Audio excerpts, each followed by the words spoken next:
We are now on Daf Kuf Beis Amid Beis, and we're at the bottom.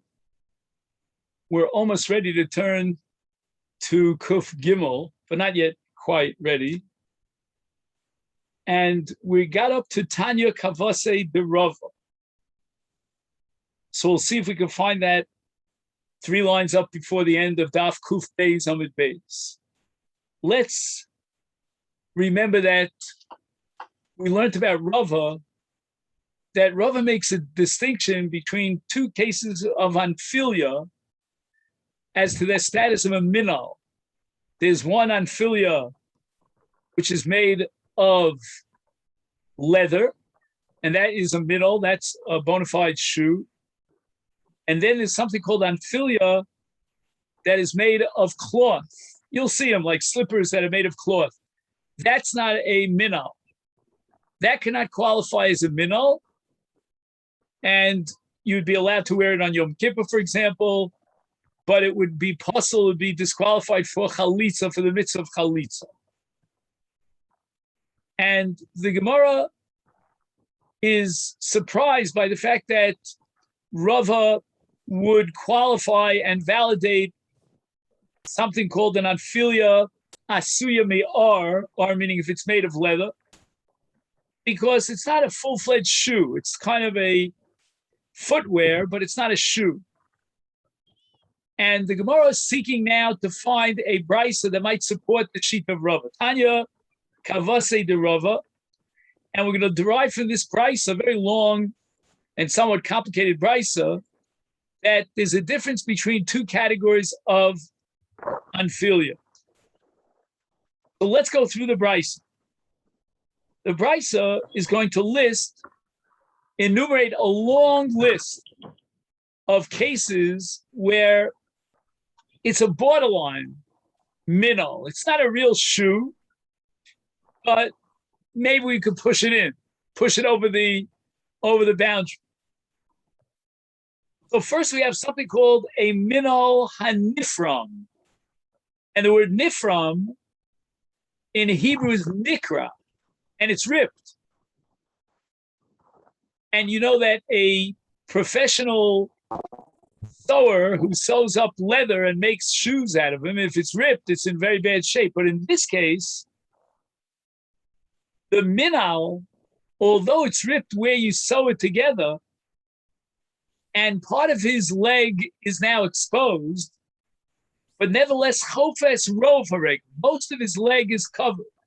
It's only the minority of his leg that shoots out and is exposed as a result of the ripped shoe. So again, since it's rov chofes haregel, most of it covers his foot. Therefore, it's a borderline case, but it's biftim. You can consider it as a minal. So if chalitza was performed with a torn minal that covers the majority of the foot, then it's kosher. Then we go on to the next case, which is again a borderline case.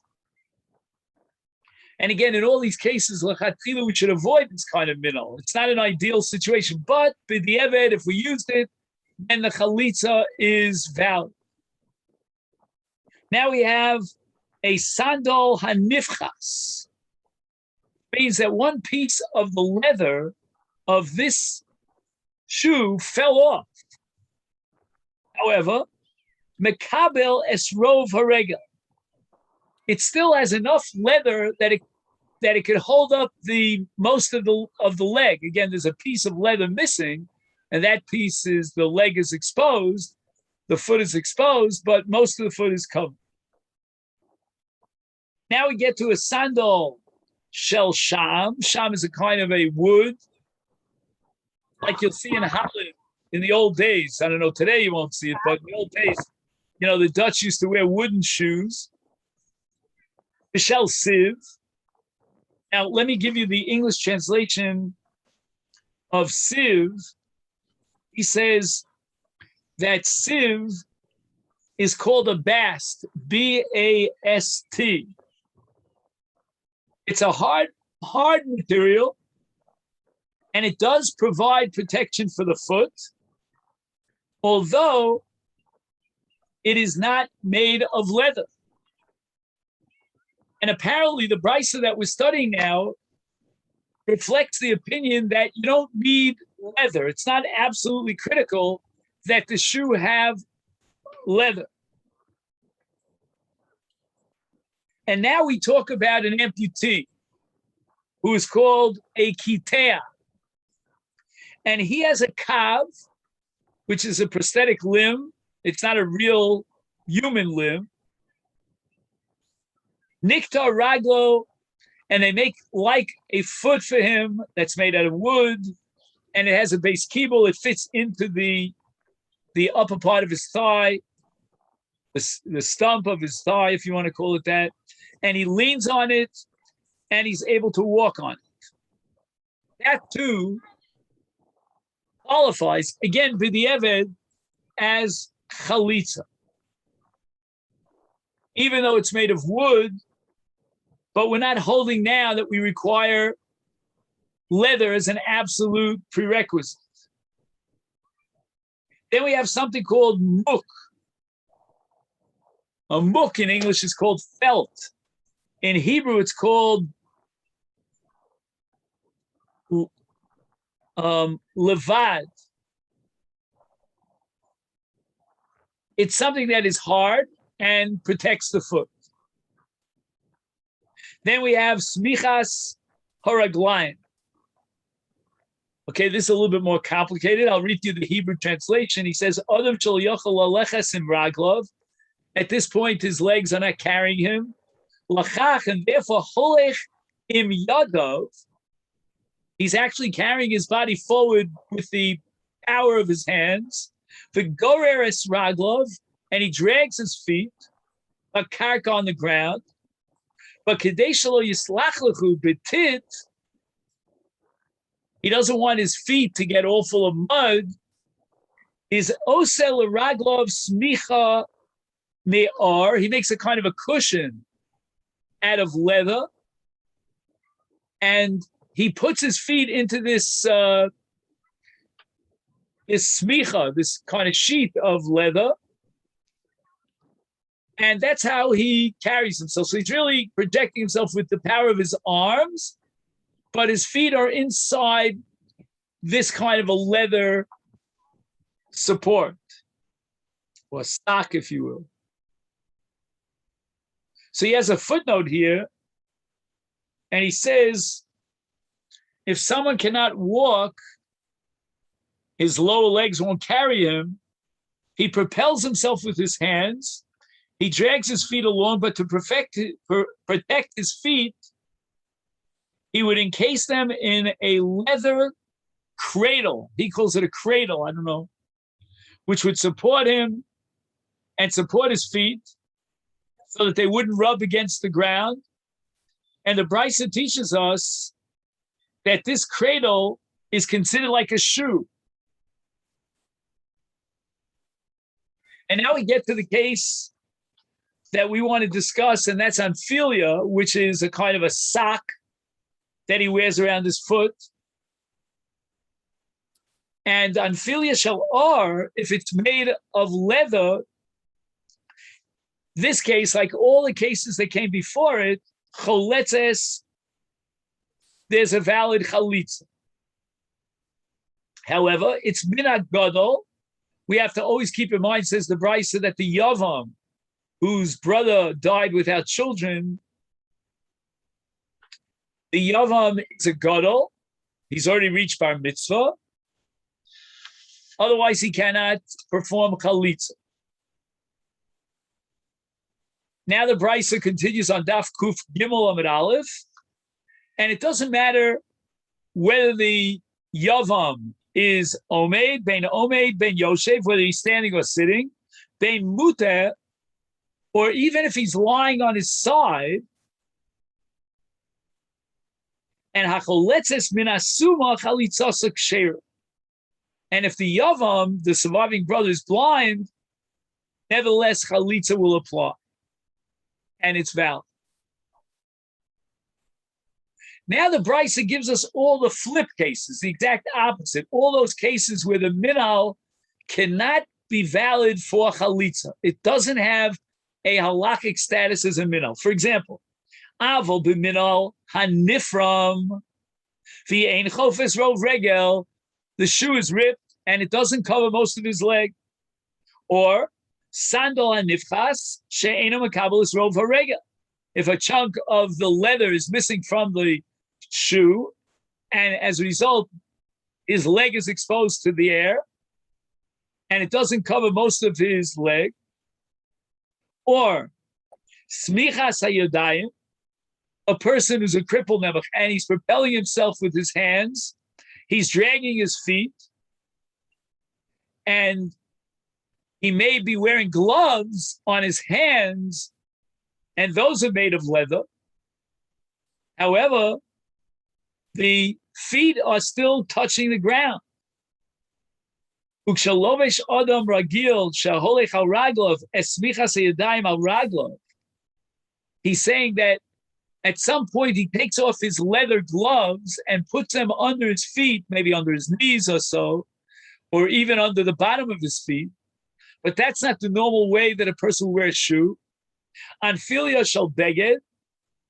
Now we're talking about a sock that's made like our socks, out of fiber, out of cloth. Or if the yavam is less than bar mitzvah, in all the above cases, chalitzasa psula. But we see clearly from this brisa that anfilia me'ar, if it's made of leather, then chalitza kshera. Even though it's really only a sock, you wouldn't call it a shoe, but it functions as a shoe, and it's made of leather, and therefore it is valid for chalitza. And this proves the sheet of Rava that we discussed last week, that anfilia shel or is kosher l'chalitza. Now the Gemara is going to ask a question, raise a problem on this price that we just quoted to support Rava. Av hakitea, the Bryce had established that this substitute leg for an amputee, and we could call it a fake foot or a prosthetic foot. It's wooden, it's made out of wood, and yet it's kosher. Mani. Who is the Tana, according to which this Bryce expresses that opinion? Rabbi Meir. It's got to be Rabbi Meir, because Rabbi Meir was the only one who said that you could have a minnow that is not made of or. And the Chachamim disagree.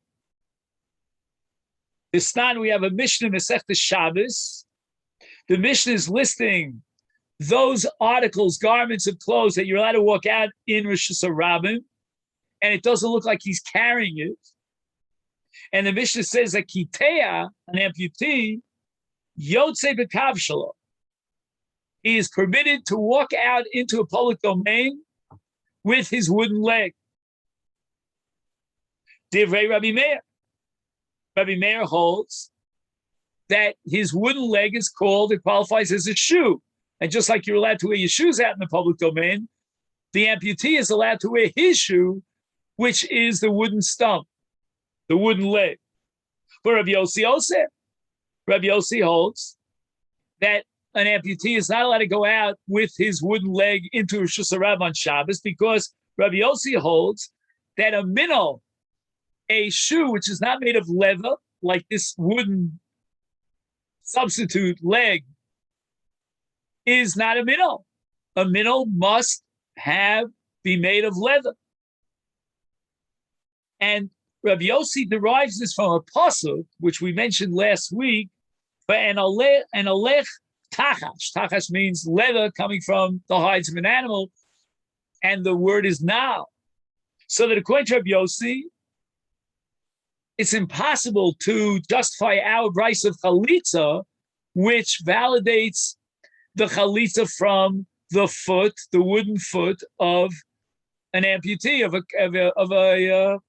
kitea. Now, this is problematic because what's going to happen is that now we have an inner contradiction in the brisa itself. Why? Because the beginning of the brisa reflects the shita Rabbi Meir, and therefore we could be machshir kava kitea for chalitza, even though there's no leather on the foot, on the shoe. But the seif of the brisa says that on filia shel beged, the chalitza is psula. A cloth sock is not a minnow, which means it doesn't have leather. And if it made of leather, it would be kosher. Asan l'Rabbanan. That can only reflect the shita Rabbanan against Rabbi Meir, and they hold that you must have or. It's got to be venolech tachash. So how do we reconcile the Reisha and the Sefer? The Reisha apparently drops the requirement of leather, and therefore it validates the chalitza of an amputee with a wooden leg. The Sefer requires or in order to qualify as a minnow, and therefore we disqualify on filia shel bad or shel beged. How do we reconcile this price?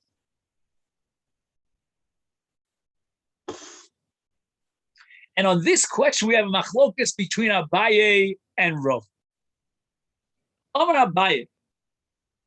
Abaye is going to put all his eggs into the sefer.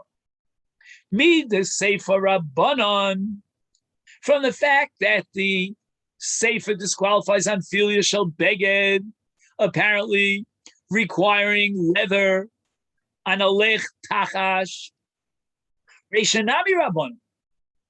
Let's be consistent, maintain the integrity of the brisa, and the Reisha should also reflect the shita Rabbanan. How so? How could it be that the Rabbanan who require or and without, in the absence of or, it's not a minnow? How could they validate the chalitza from the wooden leg of the amputee? We're talking about a wooden leg, but it was covered by leather. I'm not exactly sure why it was covered by leather. Maybe for the purpose of chalitza, but more likely that's the way it is more appealing, perhaps aesthetically appealing for the amputee to wear a leather-covered wooden leg. But because it was covered by leather, we see a big chiddush here. The basic guts or kishkis of this leg is made of wood, but it doesn't matter. As long as it's a shoe and it is covered by leather, then it's kosher for chalitza. Even according to the Rabbanon, then alech tachash that require or. Amalei Rava. Rava says, Abaye, you're putting all the emphasis here on the sefer. Well, wait a second. The brisa says, Avol ein mechupa or. My apostle, when the sefer wants to disqualify a shoe that doesn't have any R in it, and it mentions the anfilia, that sock that's made of cloth, liflog v'lisne b'didah. Why did the Bryce have to stretch its arm out? You're already talking about the leg of an amputee. You told me in the Reisha that it was kosher. Tell me in the Sefer that if it's not mechupa or, if it's not covered by leather, then it doesn't qualify. But made from Amurim, the Brisa should have qualified and said, when can we validate the chalitza that was done in the kav of a kitea? That's only dafka b'mechupa or. Aval ein mechupa or pasul. Now, what would be the advantage of the Brisa contrasting two cases of a kav of a kitea? So here I want to read to you a note here. He says, Kidei shelo niter, we shouldn't make a mistake. And no one will say, Shatam shanfilia psula l'chalitza. We might have thought that anfilia, which is a sock, is disqualified for chalitza mipnei shiasuya mibad rach. It's made of very soft material. The ena magina al regel doesn't have the hardness and the toughness to protect the foot. But no one will come to the conclusion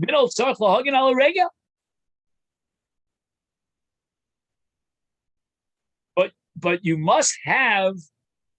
It's not enough to have or to qualify as a shoe. You also have to have something that's hard, not soft leather, because you need something that'll protect the foot.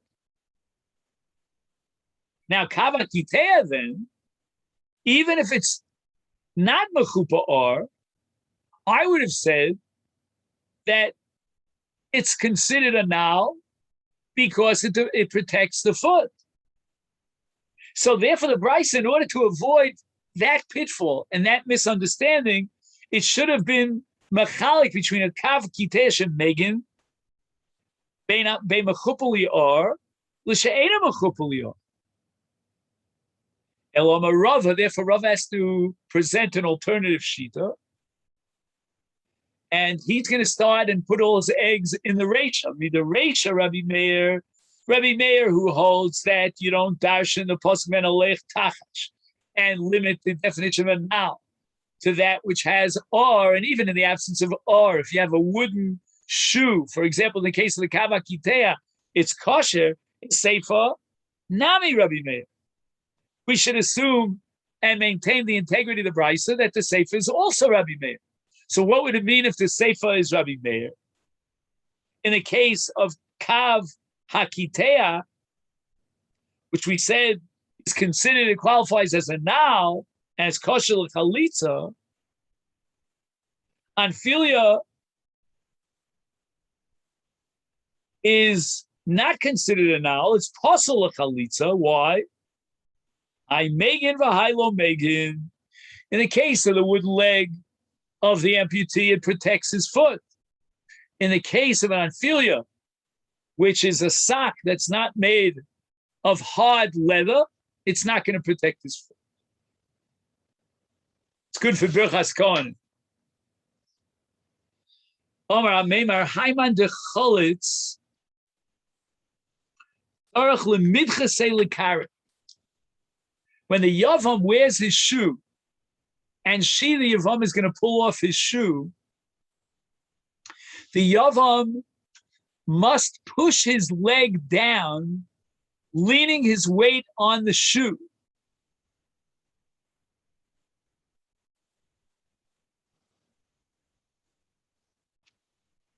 And the reason for that is because we need that she should remove his shoe. If he presses his foot down onto the ground, then she for sure is removing his shoe from his foot. On the other hand, if he wouldn't push his foot down, it could be that his shoe was on loose shoes. You've heard of loose shoes. And it could be that his shoe would have fallen off anyway. So she's not really pulling it off. So to guarantee that she is removing his shoe, he should be pushing his foot down, pressing his foot into the ground. So that was the statement of Hamemar. Amalei Rav Ashila Meimar Vatanya. We learned in the Brisa ben Omed ben Yoshe ben Mutter. Mutter means that the Yavam could be leaning on his side. If he's leaning on his side, how is he pressing his foot into the ground? And you, Amema, require that he press his foot into the ground. He's laying on his side. Our answer is Ema. Let's interpret that brisa as liolam didachis likare. That somehow, I guess he's very athletic, even while he is leaning on his side. The case is dafka case where he pushes his foot into the ground, even though Generally speaking, if a person's laying on his side, he's not going to do so. But for the sake of chalitza, he's required to do so, and therefore the chalitza is valid. The Omar Amemar, another statement of Amemar, Haiman de Miske Alichata, de Kare Lo Cholitz. And again, I don't know how you could pull this off, but the Gemara is talking about a case of a person who turns his foot upside down and he walks on the top of his foot, not on the sole, the bottom of his foot, but rather on the top of his foot. I never saw such a thing. I've been to many circuses. I never saw it. But the Gemara says that if there is such a case, Sheraglo Hafucha, his foot is upside down, he's walking on the top side of his regel. The Eno Dores Al Kaf Raglo, he's not going down on the sole of his foot. Lo Chalitz, that's not considered Chalitza. And the reason for this is because that's not a regel. Chalitza means to take the middle off a regel. But the top part of his foot is not called a regel because you don't walk on the top part of your foot.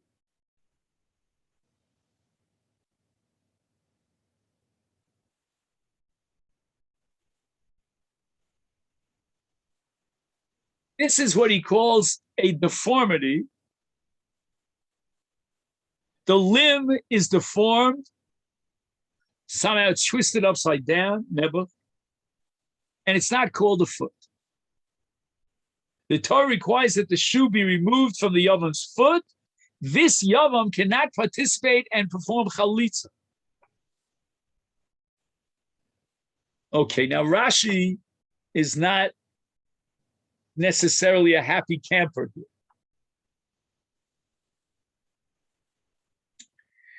Raglo hafuch vidore spell yono shel regel.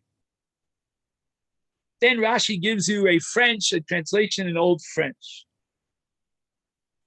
Then Rashi asks the following question. And this you'll find about 15 lines down from the top of the page. The afal gav this not. We had a Mishnah way back on Daf Kuf Aleph. Min ar kuvo lamata kshera. If a person ever had part of his leg removed, as long as he has below his knee, it's kosher. Where's the foot?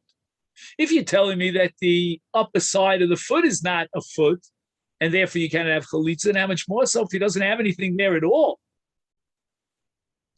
Rashi answers, Hosom hu dechi nechtach raglo kom leishuk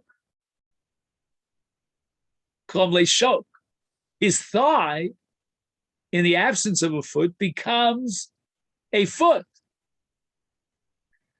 And Rachmon Amar Me'al Raglo, Hainu Shoko, Aval Hai Lav Regel.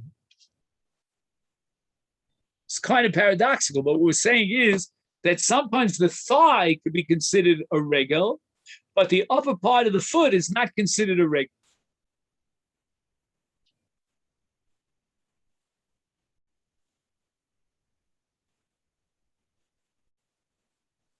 He says, Rashi asks, how is this different than an amputee about which the Mishnah paskins that his chalitza is valid? Now, if the chalitza is valid for someone who has no foot at all, it should certainly be valid for someone who has a foot that's deformed. Rashi answers that a person who has no foot at all wears his shoe on the stump of his leg, meaning the upper part, the thigh of his leg.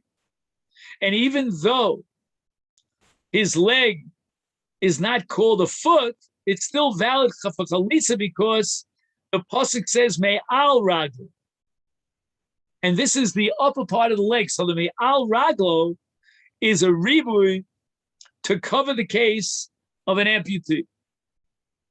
But in the case of an inverted foot, the deformed limb is not considered a foot at all and cannot be valid for chalitza.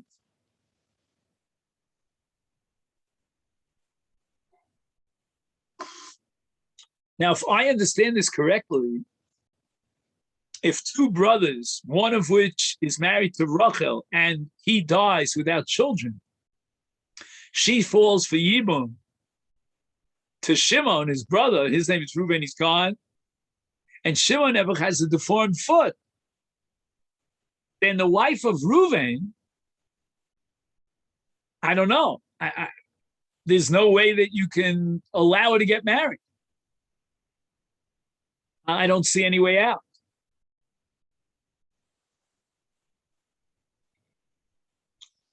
Now, this was the statement of Amemar.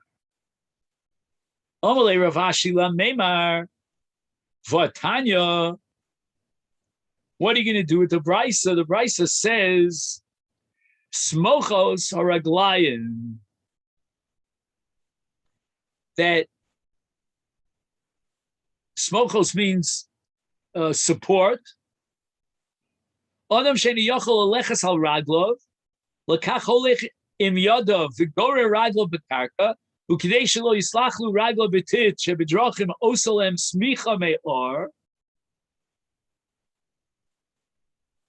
Some sort of support for his feet that is made of leather.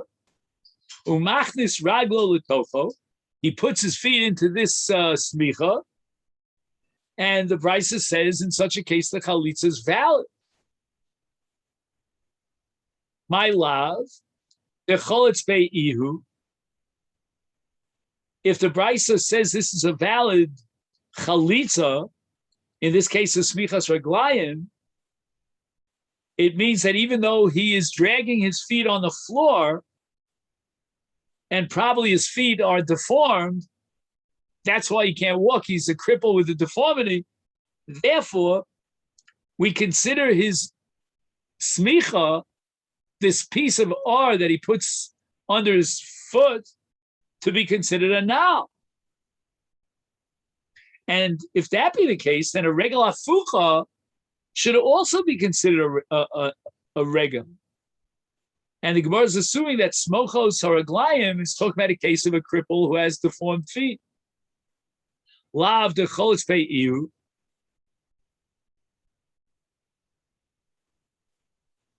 In other words, he's performing chalitza,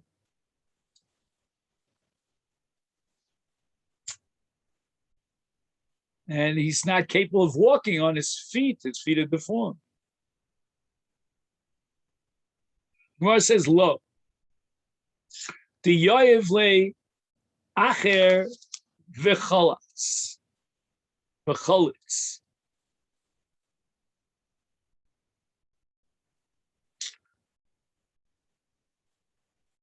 He writes here, "Shehevi akiteas smuchos haraglaim lodom acher." Shemahalach al raglov kechol adam v'cholitz b'hem. This is a pretty radical way of departing from Pshuto Shel Brisa and reinterpreting the Brisa. The Brisa doesn't mean that the cripple could do chalitza. He doesn't have a regel, but what he uses to drag his feet, and it's made of ore, and it's the support for his feet as he projects himself with his hands, that is a minal for somebody else. For someone who has legs and puts his feet into this smicha. So the smicha itself is being described as something which is kind of worn by the cripple, but the Brisa is not telling you that the cripple himself is the chalitz, and we have a valid chalitza, but rather that the object, which is this leather kind of cushion, can become a minal for somebody else who has, Baruch Hashem, his feet.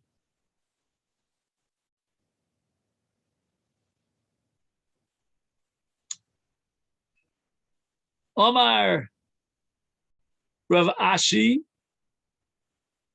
Lemay Dekomar Amemar, based on what Amemar said, that someone who has a deformed foot, it's upside down, cannot perform chalitza. Lav bar uva chavitz for lav bar kipov chavitz. These are two names of two people who had deformity on their feet. They can't do chalitza. Now, how did Rav Ashi know about these two characters? One was called Uba, Bar Uba, and the other was called Bar Kippur.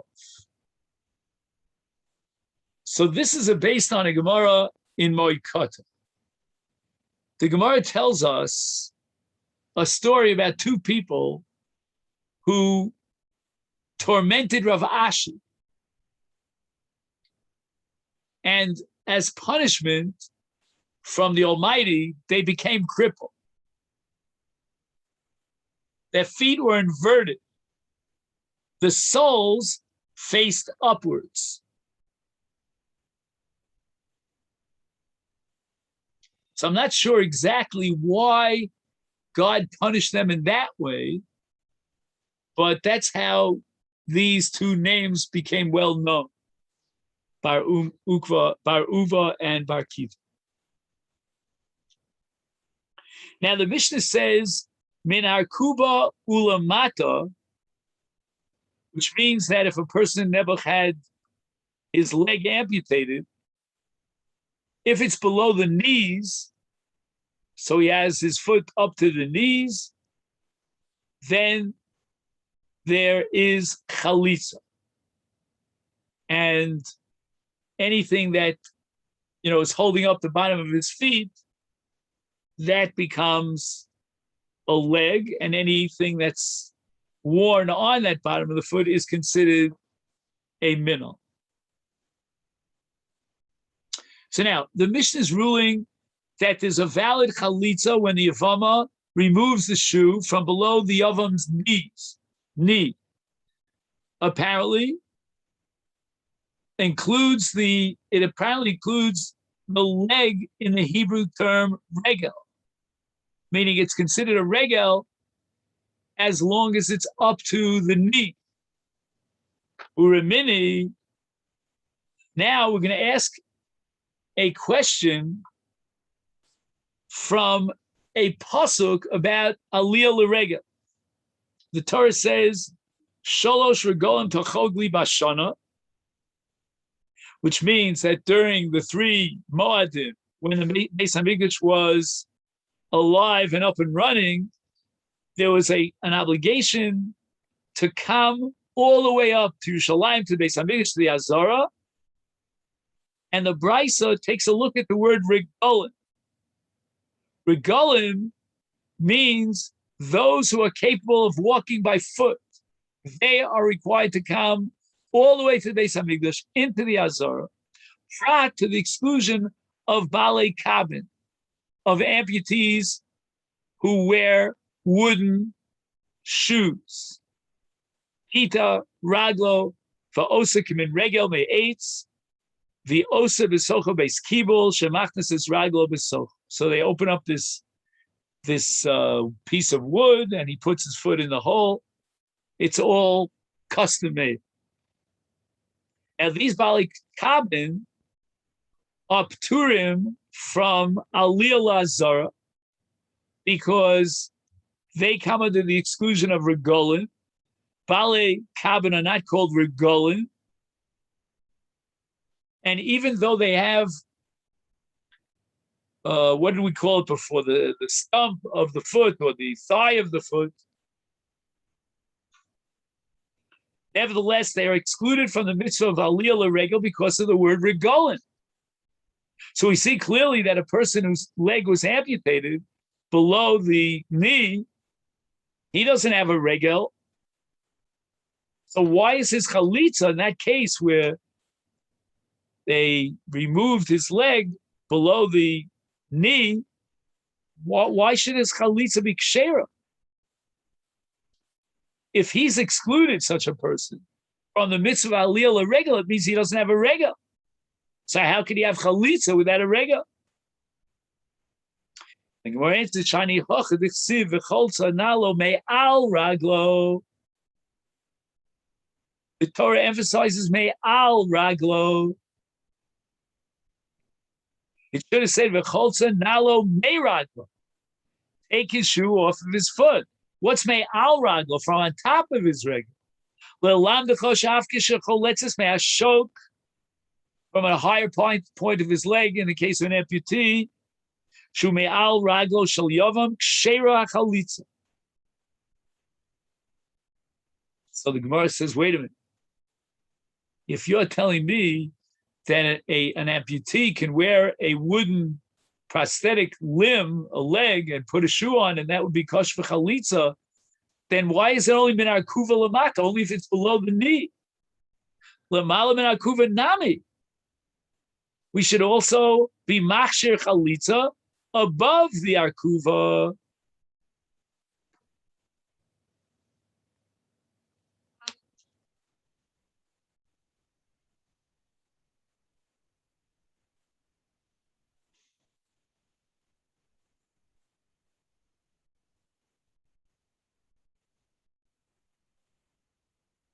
So again, if the leg of an amputee is not included in the word regel, then how can you do chalitza when it says v'choach nami al raglo? There's no regel. He's parted from aliyah regel because he doesn't have a regel. How can his chalitza be valid? And the Gemara answers, Shani hocha d'chsiv me al raglo. There's a very strange phrase here. We mentioned it before. And it says, me al raglo. Me al means on top. So we're talking about the top of the leg. What's the top of the leg? Shoka. Me al de me al. What does that mean?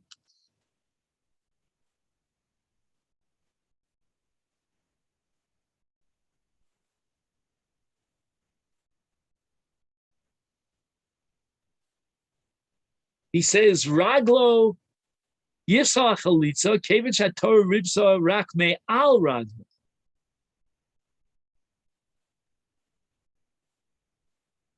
Me Al Raglo is the part below the knee. Umizeh Shechshira Mishnah Af Chalitz Min Ashok, Muchach She'etzem HaKarsul, Magia Ad HaKarka, Umemela Nikra Shok Me Al Rag.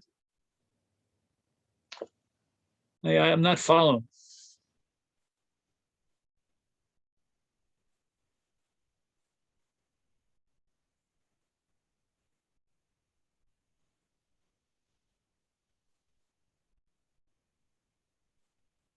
The phrase Me Al Raglo is understood as from above, teaching us that chalitza is valid when the shoe is removed from the leg, which is above the foot. Whereas the term regel refers exclusively to the foot, but in the case of chalitza, we have a special drasha from the pasuk me'al raglo to include the leg. Because of this phrase me'al raglo, which means something above his foot, which is his leg.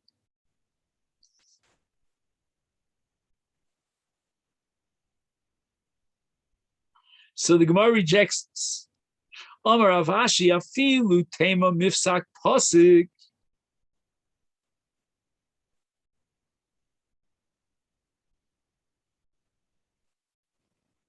Okay, now what's mifsak posik? I warn you, gentlemen. Mifsak posik.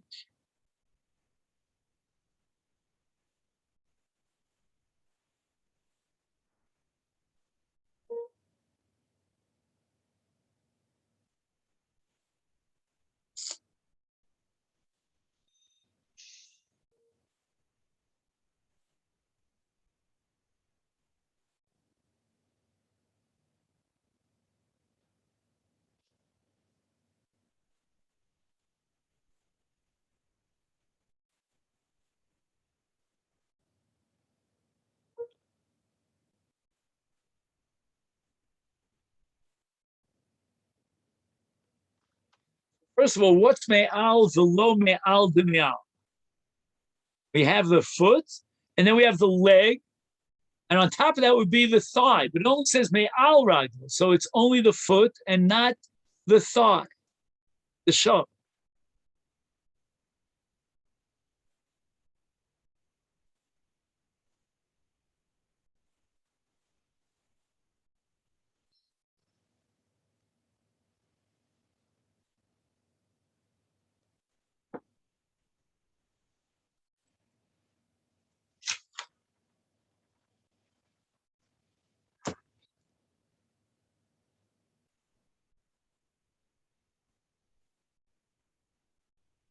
So again, the Gemara thought Havamina that if you're dashing me'al raglo, it doesn't say v'cholza nalo mi raglo, but me'al raglo is teaching you that there's chalitza from the shah. Ihochi l'mala min akuva nami. And the Gemara says me'al v'lo me'al demal. Omra papa shmami no. Hai is to riva. And what's its to riva? This is the ankle. In Hebrew, it's called karsul.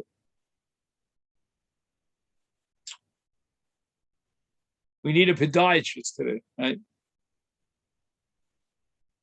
So the Mishnah that validates the chalitza of an amputee whose leg was amputated up till the knee, and that's based on the Rebbe of Me'al Raglo, says Rav Papa, we should derive from this the conclusion that the ankle, which connects the lower part of the leg to his foot, to the sole of his foot, ad ara nochis.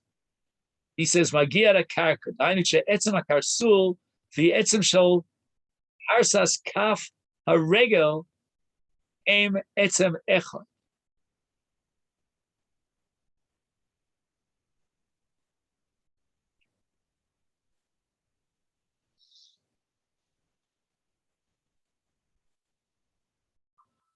He says, derived from this Mishnah, that the ankle descends to the ground. That is, the ankle is fused with the heel and arch of his foot, which bear directly on the supporting surface, the ground. In the footnote, he says there is no joint between the ankle and the bottom of the heel of the foot. The ankle, the heel, and the bones of the upper arch that connect to the toe bones and comprise the lower arch.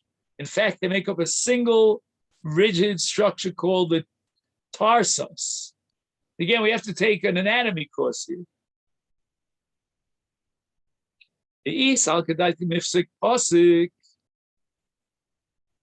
you can entertain the idea that the ankle is disconnected from the heel of the foot,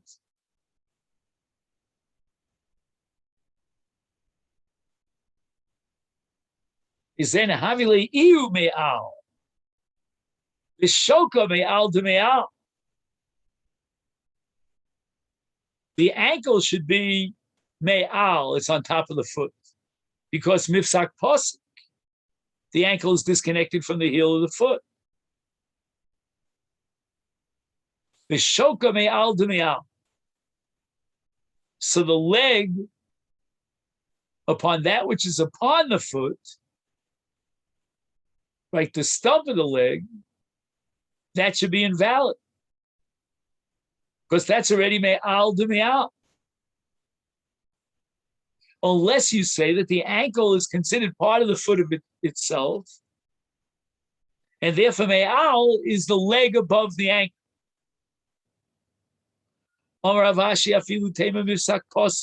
Even if you'll say the ankle is completely detached from the bottom of his foot, the chalitza could still be valid. Why? Kol de bahadi carry them. Anything that's on the same level as the foot is like the foot itself. So it means the ankle is small, and it's close enough to the foot, right, to the sole of his foot, and therefore it's considered part of the foot itself. Even though technically it's separated from the rest of the body, that's called mifsak pasuk. There's some sort of joint that connects the ankle with the heel, but it doesn't matter. It's bahadi kari kikari dum. It has the status of the foot. So therefore, that part of his leg above the ankle is considered me'al, and that's valid for chalitza.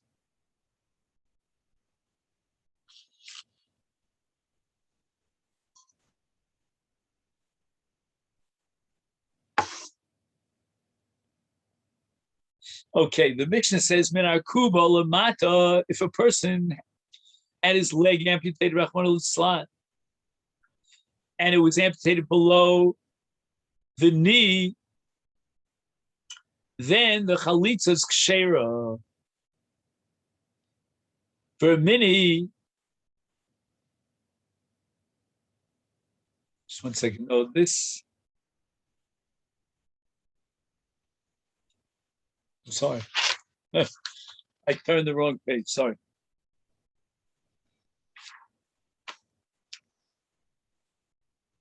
Masechet Rav Kahana. Now Rav Kahana is going to quote the parsha at the end of Sefer Dvarim, which is the parsha of the Klolos. And it says there in the pasuk, Haraka b'cha v'hanuga tera ena bivna ubebita gedolim ubishilyasa hayotzeis mi bein raglech. So the shilya is called the placenta.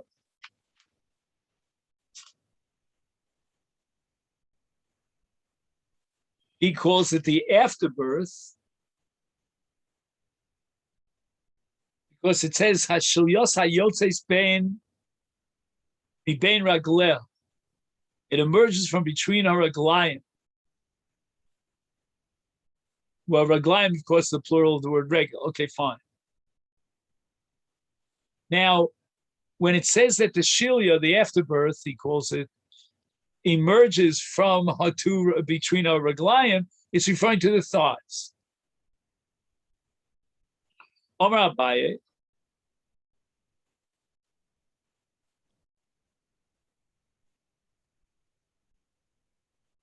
So again, it seems that we should consider the higher part of the leg to be considered a leg, because the Torah calls it Yotei Mibein Ragleh, even though the shilya is coming out from a higher part, which would have an impact to be maksha the chalitza of an amputee mishenechtecha raglo me'ala bereth. Amar Abaye, no.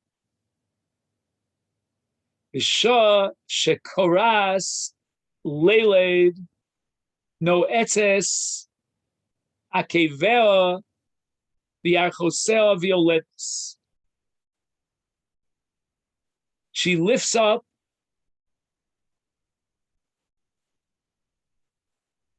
her heels, and that's how she's able to give birth, and the leda between mibein ragleh. So that's called mibein ragleh.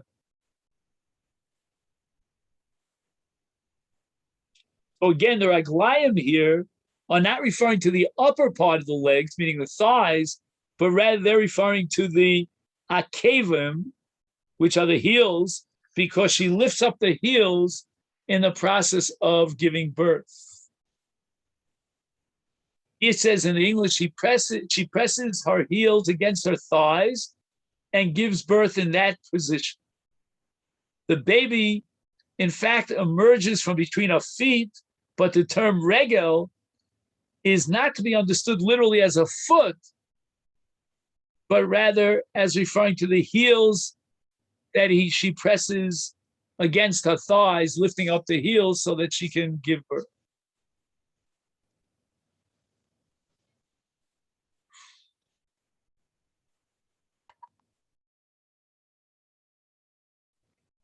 Bein Omed Ben Yoshev, I'd like to read to you a summary of Tosfos. Bein Omed Ben Yoshev Ben Muta Chalitzasa Ksherakosva Tosfos, Demin Torah Lechatchila Tachlo Tzpiamida. Lechatchila he should be standing. Mipnei Shechalitzi Kigmar Din. Shal Yidei Chalitza Yotzei Sayavami Baila Muteres Linos L'Shuku B'Gmar Din Kuli Alma Modim Shalachatchila Tzrichim and Balei Dinim La'am. Additionally, Fishan Emar Torah B'Parshas HaChalitza B'Kriyas HaYovam V'Yomad V'Yomar Lo Chafatzti L'Kachta, and the Sifri says Eina Dvar Malolu HaKriyos Shekorin HaYova Yevama Elba Mida, because the Torah says V'Yomad V'Yomar. Tosfos says the drush of the Sifri is only lechatchila, but b'di'eved, if the chalitza is performed by yeshiva, ha-chalitza kshera. The ain't darsha me'apasuk to Yaakov he'emida b'afilu b'di'eved. That pasuk by Yaakov should not be interpreted as being absolutely critical. L'fishlo kosva Torah vayamod vayomalo chafatzti Elakosa v'omad v'omar. Mashma she'ein ze ela sipur dvarim ich sha'otze v'yena ma'aktiv. Because of a Ramam shakrios shekorim hayovam v'yavoma v'yirika yiu ba'mida achalitzas minal hayovam kshera af b'yeshiva lichatchila. Ubira Magid Sharama Machalik Ben Achalitza Ugmar Dvorim. Shulagabi Akrios Lom Dumi Apostle V'Omed V'Omar Shiyikru Ayovam V'Yavama Ba'amida. Ubirika Tzarech Shiyam Dumi Pnei Shadayonim Tzichim Liros Harok Sheorekes Hayavama. V'Havi Kidin Ubidin L'Chatchila Tzichim Lama. Avachalitzas Haminol Kshera Afu Yushav.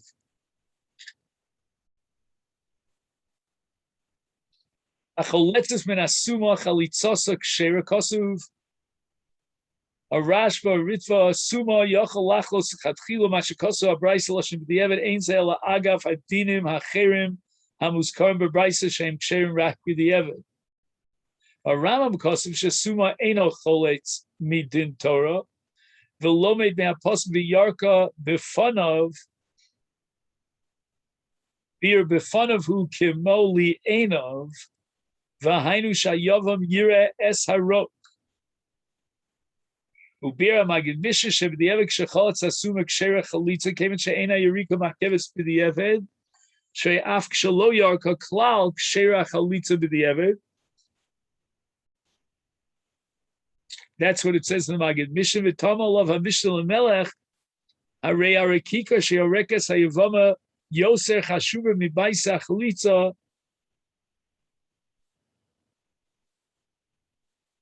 b'maysa chalitza me'akriya shekora hayavama b'chalitza.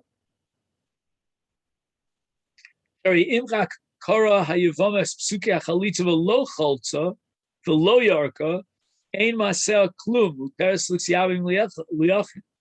V'im chak yarka v'lo chalza v'lo kara dina kechalitza psula shasura l'syavim liachin. So you see that the requirement of Eureka is even more chashuv than kriya. Ubi ofen shayavam or ayavama ilmim Pasuk aram da chalitza psula b'nei shetzarch sheyu hayavam vayavama re'uyim l'kriya afagav shakriya atzma lo ma'keves nuchekol shein aroi lebila bila ma'keves ba v'imkein kol shkein shechalitza misuma tipasel midin kol aroi lebila v'tiritz har sameach te'yos v'seder hachalitza Ushayavama yorekes takli achar shecholetzes min olo, v'im rak choltzes min olo ayovam hutra b'dieved lashuk.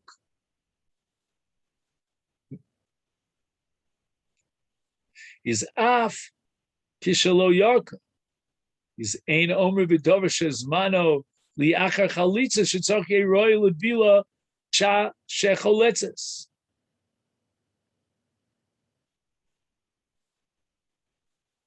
Nechelku rishonim mai yasiba sheposla abraisa minol chal anfilia lechalitza. Shitas Rashi of Yossi Dorish me pasuk ben olech tachash sheminol hainu daf kshaosi mitachash tahainu mior v'eno nikra minol af shasuyim mishar dvorim haboim mina behema. You go semer o notzos. The af minol sheino osi mior is excluded. Aval osi mi dover. Hamegan al haregikon me'etz nami posel l'Rabbi Yossi v'lechein posel habraisa and filia lechalita afchaso mitzemer habomen habehema. Rabbi Meir sover she'ein dorchen a pasuk ben olech tachash l'lamed manikra minol v'lechein kol sugei min olim ksherim lechalita. That's where we'll stop. Okay then. Thank you so much and have a great week.